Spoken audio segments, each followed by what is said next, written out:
Hi guys, it's Brian with Turf Mechanic. I'm making this video for all of you millions of people out there that have lawns that stay green and growing for the entire year, throughout the entire winter season. As I'm filming this, I'm sitting here in a t-shirt. I've got long shadows on my front yard here because the sun is very low in the sky. It is November 11th right now. What is it, like 5 weeks from now, and we're at winter solstice? Those are the shortest days of the year. So if you have a lawn that doesn't go dormant, it's going to be sluggish regardless of your temperature, simply because the days are short. So what you're seeing right here in this lawn, this is Bermuda grass. Bermuda grass wants to have a ton of sun. Of pretty much all of the grass types, it is the sunlight hog of them all. It wants to have more hours in the day of sun, and it wants a higher sun intensity level. So it really doesn't like the month of December, even though it might be plenty warm right here where I live and right where you live. So the point of this video is about fertilizing over the course of the winter. Do we do it for lawns like this? And if so, how much do we put down? Now, over the course of a standard year for a standard lawn that is green and growing 3 out of the 4 seasons, 4 pounds of nitrogen per 1,000 square feet is a good rule of thumb. Now, if you do the math, every single lawn is going to be slightly different. Like cool season lawns like a fescue, it's going to get more of that nitrogen in the late summer to fall. Warm season lawns like Bermuda or Buffalo that you'll see out there over on my Parkway strip, those are going to be getting more of their fertilizers in the summer. But let's just lump all of the 3 seasons together. If you're putting 4 pounds of nitrogen down for 3 growing seasons, then that's roughly 1.33, 1 1/3 pounds of nitrogen per 1,000 square feet for each growing season. But if our lawns don't go dormant in the winter, then that gives us an extra growing season. So does that mean that we need to add an extra 1 1/3 pound of nitrogen? No. It does mean that we need to add some, however, because the lawn is actually growing. If the lawn is green, if the lawn is growing, if we have to mow the grass, then that means the plant is using nutrients that it's getting from the soil. A dormant lawn is not using nutrients. It's hibernating. It's asleep. That bear in a cave in the month of January is not eating. He is completely asleep, just like our grass is asleep when it goes dormant for the winter. But in the month of January, when this lawn and your lawn is still green and growing, it's not growing nearly as fast. Therefore, it doesn't need quite as much nutrient load.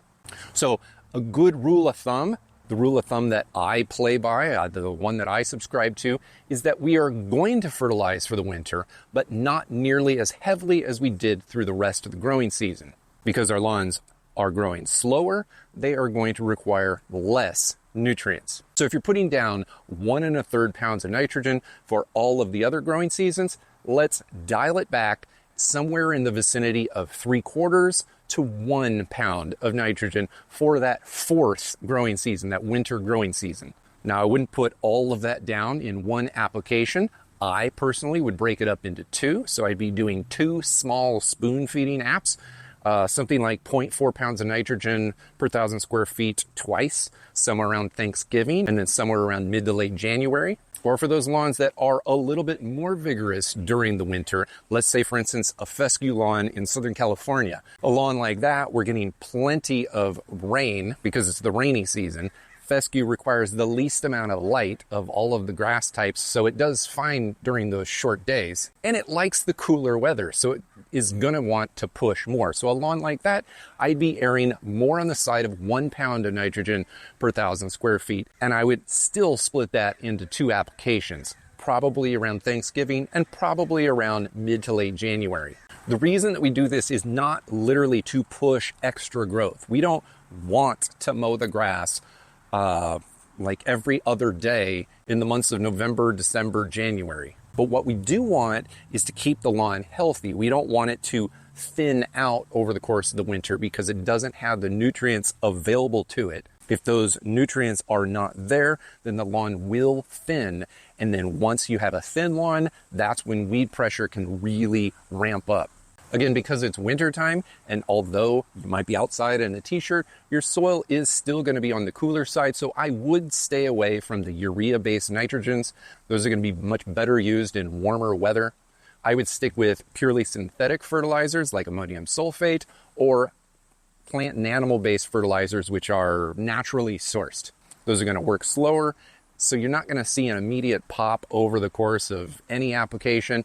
But throughout the entire winter growing season, assuming your soil temperatures are 50 degrees and higher, soil bacteria will be able to break those products down. And if it does get a little bit colder, then you do have winter fungal decomposers that operate more efficiently in the colder weather or in the colder conditions.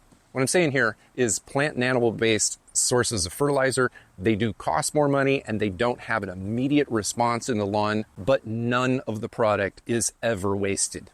If you do go the synthetic route, you are going to lose some of that fertilizer to leaching. If you have a very large weather event that gives you a ton of rain all at once, and if you put down too much of an application, too big of an application all at once, then your grass might not actually be able to use it fast enough because it is going to be growing slower. Synthetic fertilizer applications, I would truly do spoon feeding, at least 2, maybe even 3 really small fertilizer applications. You're going to save a lot of money using synthetic fertilizers, but because they're synthetic, you have to kind of think a little bit more intelligently or carefully about when you actually apply them to the lawn. Most of us in territories where our lawns don't go dormant, we don't shut off irrigation over the winter. So watering this stuff in isn't that big of a deal, but you probably don't need nearly as much irrigation water going onto the lawn to water this stuff in. Because when the days are short, evaporative loss is very slow. For me, here in this lawn, I'm going to do one more fertilizer application here on this Bermuda grass lawn. Over there, which is off camera, I've got Kentucky bluegrass. That is going to go like crazy gangbusters over the entire course of winter. I'll be fertilizing that slightly heavier than I am the Bermuda grass. The Bermuda grass will grow very sluggishly for a while, but the Kentucky bluegrass, that's going to grow off the charts for the next probably 4 or 5 months. Over here on the Parkway Strip, that's my buffalo grass section. The buffalo grass is already starting to go dormant. I don't expect that to stay green and growing throughout the entire winter. So I'm going to be putting down some biostimulants to promote rooting so that I have as little winter kill as possible, but it's not going to fertilize with I don't know, maybe trace amounts of NPK. The point is to not fertilize for growth whatsoever, but I do want to push the last little bit of rooting that I can get out of that grass before it goes fully dormant. So for me, I actually have to use a wide variety of products on my lawn. Every section of my lawn is going to get something different. I've even talked about my fine fescue, which is over on the other side. I'll probably fertilize the fine fescue with a little bit of the residual that I use on the Bermuda grass, along with some of the root growth stimulant that I put on the buffalo grass. But I'm weird. To summarize, for an extra growing season, you do need to fertilize, but you don't need to fertilize as heavy as you would in spring, summer, and fall. And the main reason we do it is because the grass is going to be growing and we don't want it to thin out with straggly growth. If it thins out, then we get weed pressure. And if it's going to be green and growing, we might as well let it look as good as it possibly can.